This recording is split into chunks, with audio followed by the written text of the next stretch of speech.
Hi guys! Welcome to Ignite, Light Up Your Life. I am your host, Lacy. Today we are going to talk about a couple things you can do to deal with difficult people. Before we get started, please be sure to hit the subscribe button and ding that bell for updates. That way you can get updated about our weekly videos. Now, I don't know about you, but I've had a lot of trouble with difficult people in my lifetime, and it has taught me the art of diffusion and how to deal with Karens of the world. Not just the Karens of the world, but just difficult people in general. There's a lot of levels of difficult, that you can encounter in your daily life. You have a difficult morning with your children or your spouse, your mom. You have a difficult relationship with your parents or your extended family, your grandparents, or you have really close relationships, but sometimes people can be difficult. You meet strangers and they're difficult. A lot of people work in the service industry and they have a lot of difficult people that they deal with.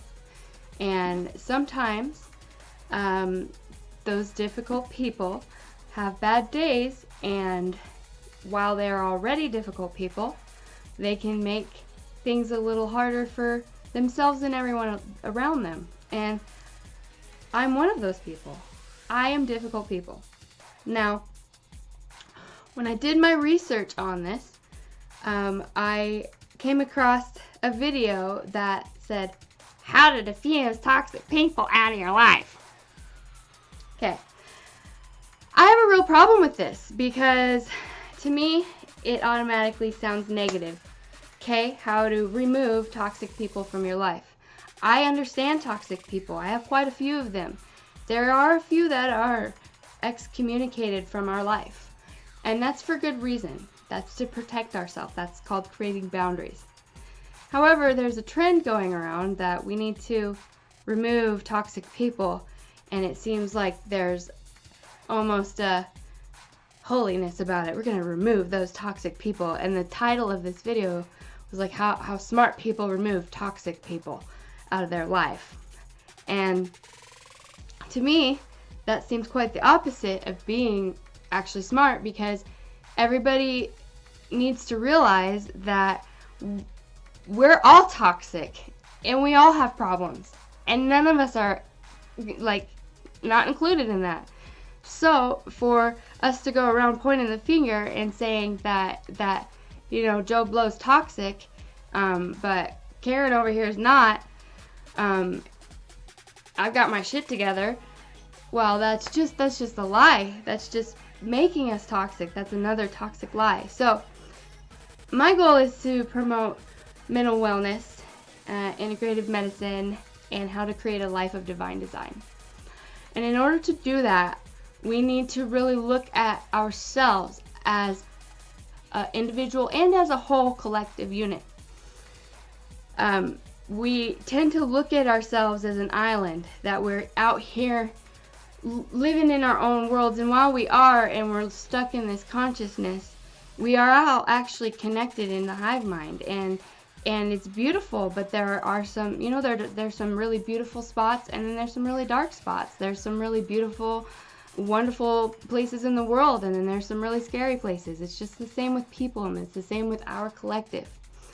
So in order for us to evolve as a collective, per se, I know some people don't prefer that word, but to transcend as a collective, we need to kind of take a look at ourselves and see how we can be difficult people, and then how we can help difficult people when they're being difficult with us and everyone around us. And then maybe when they're ready to receive it, we can help them learn how to look at their own difficulties and then, kind of diffuse that and pull that back a little bit so they can grow and they can reach their next level. Because essentially we're all just here trying to make our way through life and alive, if we're lucky, till we're old. And I was talking to my grandpa, and I said to him, boy, Grandpa, you haven't had any health problems, really, have you? Because I've been going through some health stuff. And he said, no, Mouse, I'm 70 years old, and the only thing that I've had was some cataracts, and he had cataract surgery last year, and a little bit of diabetes, but we've got that leveled out for the most part. He does like to eat out every now and again. But, you know, I think it's incredible he's made it that far without having all of these gastrointestinal issues. You know, mental health, he does have mental health issues he hasn't addressed, which is something that he needs to do. But it's like we all have mental health issues we need to address, but it's like when you're getting older, it's hard to kind of cope with that, you know? It's hard to cope with getting older, and it's hard to cope with loss of your career and loss of your homes and loss of people and loss of your family and sometimes your children. And so people kind of tend to get depressed, and it, you know, makes it really difficult. And so sometimes they lash out at others, and this is where we're getting into the difficult people. So this week for me it's been rough, and there's been a lot of contributing factors to that. And I'm coming out ahead because I'm changing my attitude, and I'm making this video, and I'm making it happen. And I'll tell you, I'm making this video just for, you know, inspiring factors, I guess, for those of you who think you can't do what I'm doing. You can. I worked today. I went and had a procedure done at the hospital today. It is like, you know, it's late. I'm getting this done before bed. I'm just trying to do it. I don't feel good. I look great. Like, my makeup is not on point. No get ready with me girl right now, you know. If anybody has any tips, come save me. Girlfriends, please come help me with my eyebrows, because I just can't. Like, right now I just don't have time sometimes, and I love watching videos, but don't have time for that. So Felicia don't have time for that. But, you know, dealing with difficult people. How do you deal with a difficult person? What do you do when someone's up in your face? What do you do when someone is poking you? What do you do when someone is pushing your buttons? What do you do? What do you do when you are ready to break?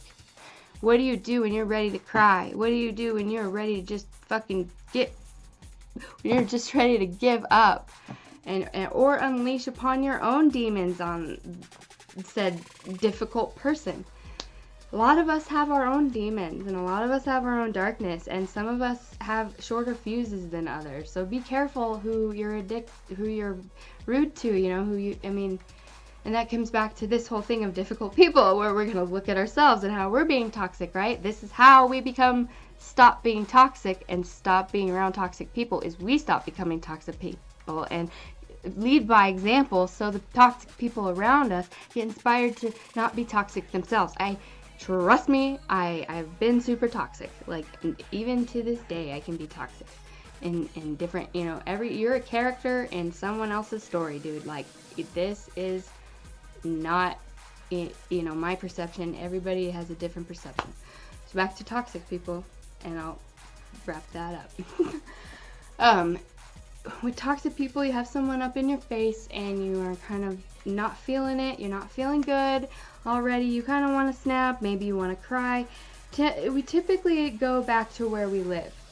I emotionally live in sadness, especially since I lost a couple family members tragically. I live in a world of sadness when I am triggered, I guess, so to speak.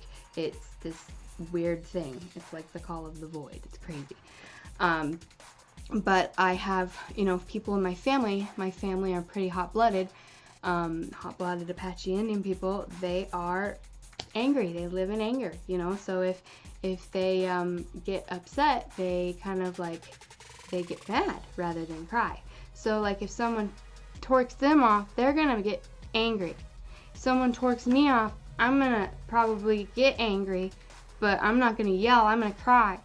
And you're not going to know what process, you know, that maybe it might be the same. I might actually like be ready to snap somehow in a way that's self-harm, you know, like violent type self-harm, or, you know, family member or whatever over here, violent person is ready to snap and just rip someone's head off, you know. And I've seen some stuff, and like, people want to rip your head off. They will rip your head off. They will rip it off. And like, sometimes I want to do that, but I just cry. So it's like, you know, and I'm sure you watching this have an emotional place that you live. So remember that.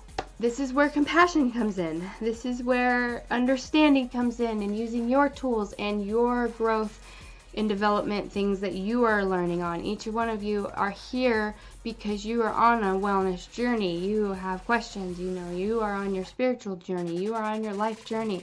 You want to know. So, just stay calm. That's the next thing, is to stay calm. You want to stay calm and listen. Stay calm. Grab a towel. Breathe.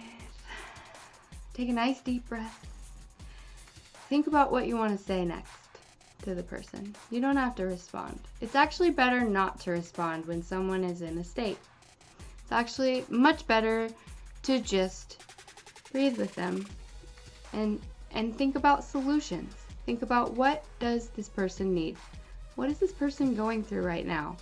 Why are they upset?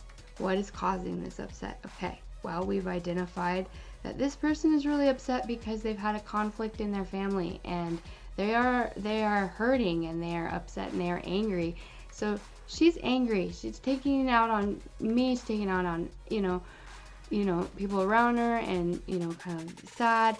Well, okay, what can I do for her? Why is she here? Oh, well, she wants to buy something. You're working somewhere or whatever. She wants to buy something. Okay, well, how can I help you find that? Or, to try to find a solution, and God help you, grin and bear it, if there's such thing as choking on your shit. You just have to kind of eat it and grow thick skin. And I mean, this is, obviously there's a place for boundaries, and that's the next thing that we're coming to. You need to create a boundary around yourself, and that is physically, in your mind, think of a bubble encompassing you, or a capsule, or whatever, and just encompass you in love and protection and reflection of that person, and just what you can do in that moment to help diffuse the situation without it getting worse.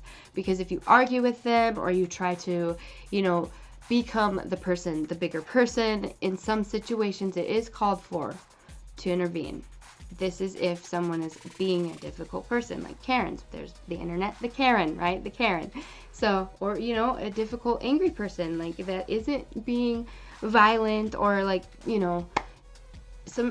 these things, it's up to your discretion. If you always feel like you're in a dangerous situation, I encourage you to reach out to someone. That's the next thing, is you need to reach out to someone. If you feel like you can't handle this situation, pull someone in.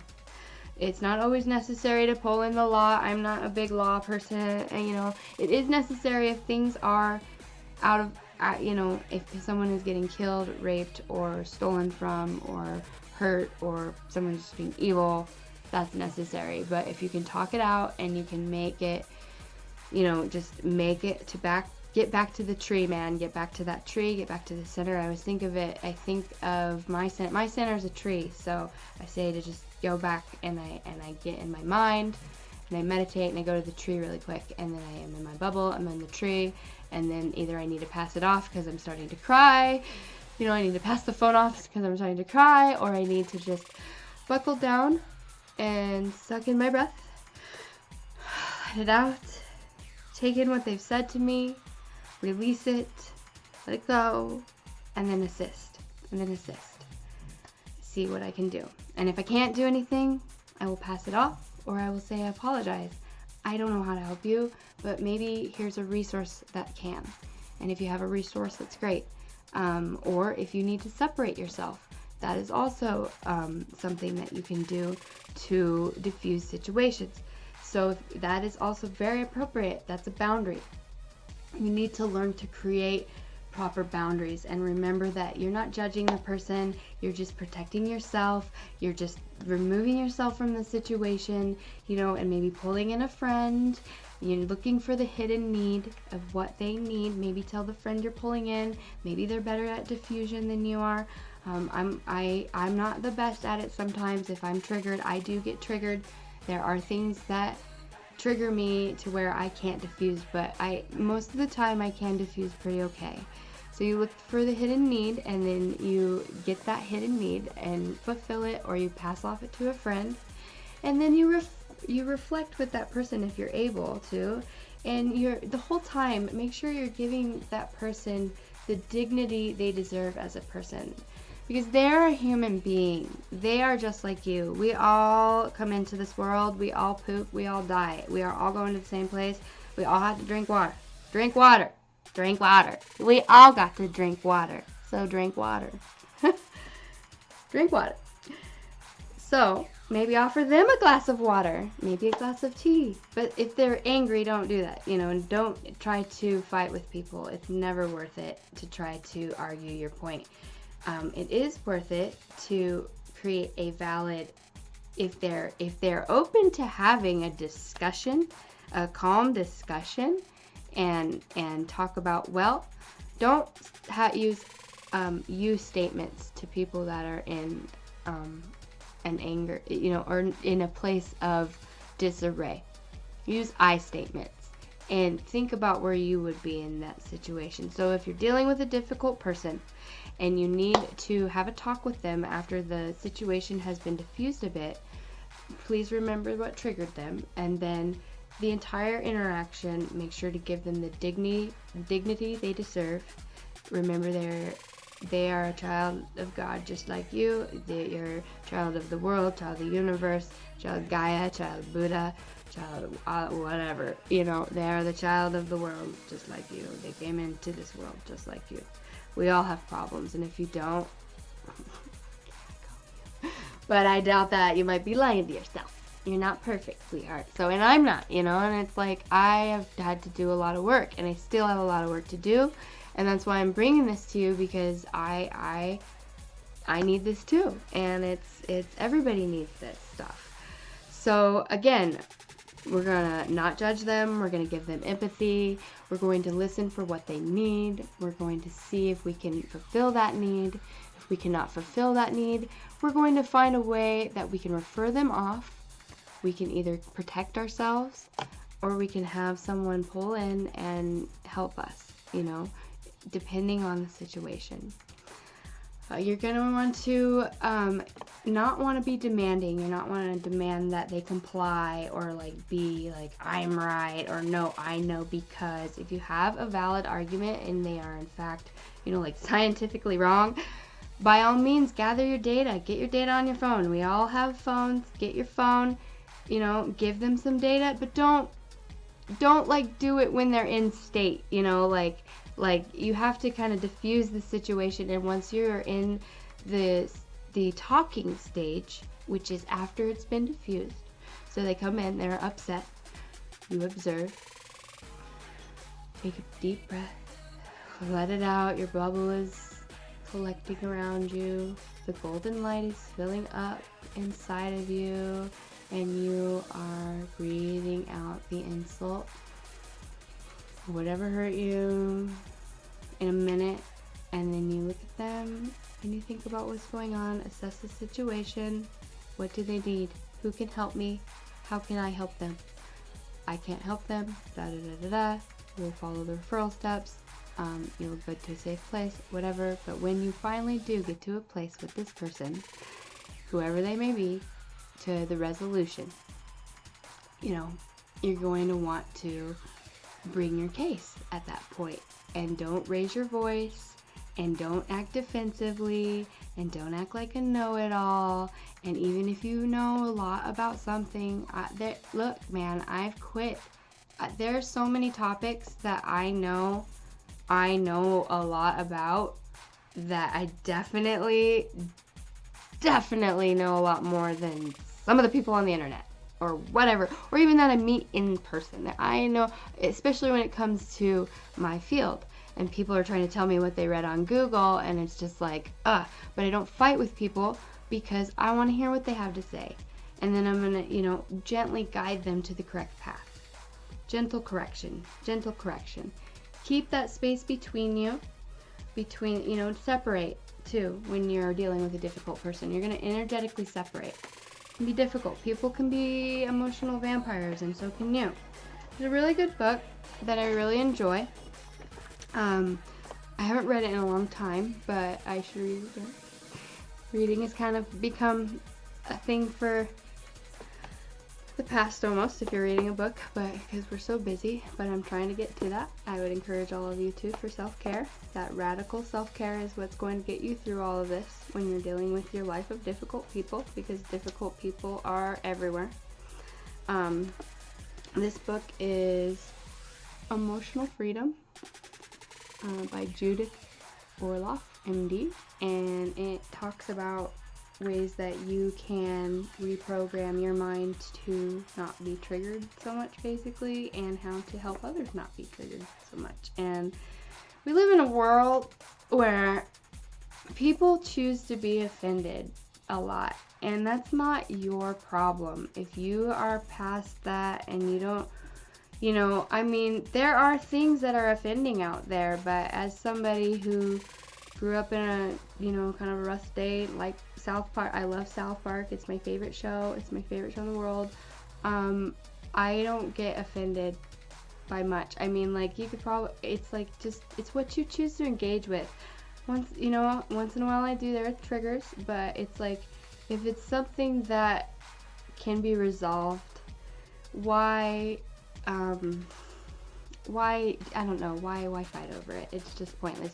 Some people have the fire inside them to fight, though, and they're angry, and they're mad at the world, and they just want to take it out, and some people are mentally ill, and some people have issues, and some people are in chronic pain, and some people are just struggling in life, some people don't have any money, some people, there's so many things that people are going through that you have no idea, that, you have no idea. We have no idea the depths of the world. I would encourage those of you who are interested in mental health to watch the movie Joker. I didn't watch it for a long time. I recently watched it because I had heard about it, and I really liked the Heath Ledger version, so I was kind of a sourpuss about the whole thing. But I didn't want anybody to, I really like Heath Ledger and Jack Nicholson Jokers, and so I don't know. I'm old. So I watched this, and it really touched my heart. I was crying within the first 5 minutes. Like I said, I cry when I'm triggered in some sense, and it was because of just the state of the mental illness and the inability to control certain things, and the inability to find compassion in other humans. And that really showed where we were at, and that we're very self-centered and very self-serving. We want everything really quickly. We want everything now. We want to sit on our asses in front of these computers and do nothing. People don't want to do anything anymore. People flake out all the time when they make plans. I mean, like, I'm always shocked when, and I've done this. I've been a flaker, but I've made it a point in the last couple years to not be, because I don't want to be a flake. I don't want to be the flaker, so I just try to treat people the way I would like to be treated, and that's with kindness. I don't believe in being nice. Being nice doesn't really get you anywhere. You want to be kind because it's from the heart. Being kind means you have compassion, but you're not going to let people walk on you. Being nice is just obliging to people's demands and, like, being a people pleaser. And I've been that way a lot, and so in my life, and I've learned the art of being kind instead of nice, and it's really served me well. So dealing with difficult people is to really trust your instincts and set boundaries, and know that one response does not fit all situations, and that you want to be sure to debrief and talk it over with your therapist, or your counselor, or your primary care physician, your health team, or your spouse. If you work in the healthcare field, it can be very difficult because we are not obligated to speak of HIPAA. So I would very much encourage you to find a good counselor and talk with them about things that might be discouraging in your field. It can be difficult to keep all that in, and so we're all bound by a HIPAA, and I stand by that. And I am not a physician, and I am not I am not a counselor. My husband is on his way to being a counselor. I am a certified health coach, nutritionist, herbalist, an aromatherapist, complementary alternative medicine, integrative practitioner with 12 years experience in naturopathic medicine, administration, and medical assisting. So I just have a lot of stuff to share with you from my life experience and what I've seen in dealing with difficult people. And you want to give yourself credit. Pat yourself on the back. Yay! You did it! You took care of yourself. You made it through this situation. If you could defuse this successfully, you did it, man. You made it through. And be sure to to recharge for yourself and do some radical self-care. I am a big person that promotes radical self-care. That is the way to the life of divine design. You want to promote radical self-care. What is radical self-care, real quick? Radical self-care means you want to do the things that light you up inside, the things that take care of you, and the things that will sustain your life. Things like relaxing in a bath, reading a book, journaling, taking care of your hair and your nails and your makeup, and just taking care of yourself, doing beauty rituals. That's like my favorite. I love doing beauty rituals on Sundays. And baking. I love to bake and I love to cook on the weekends.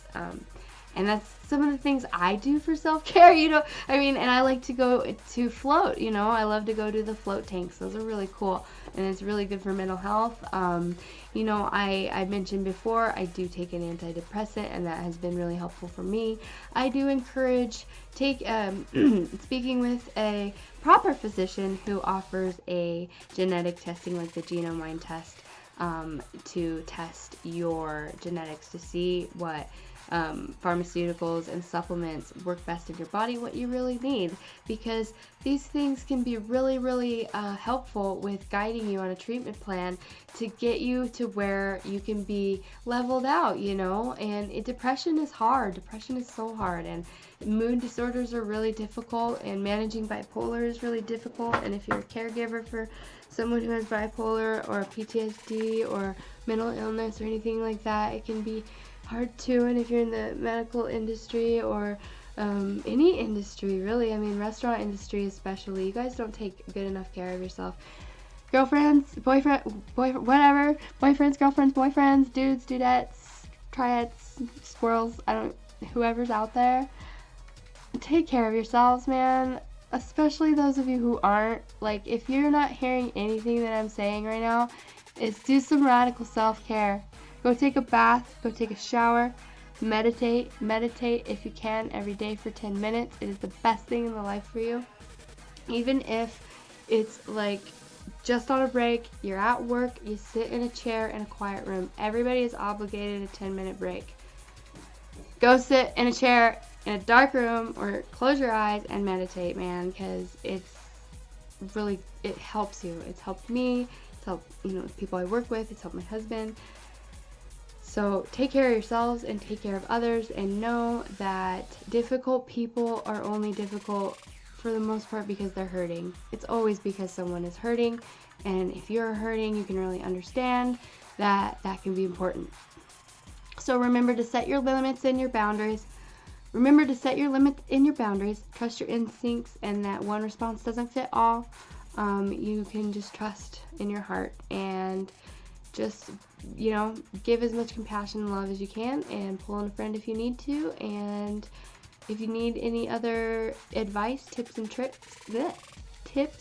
tricks on how to deal with a difficult person, drop them below. I want to hear what you have to say. I want to hear your questions. Join my group, Ignite, Light Up Your Life, in Facebook.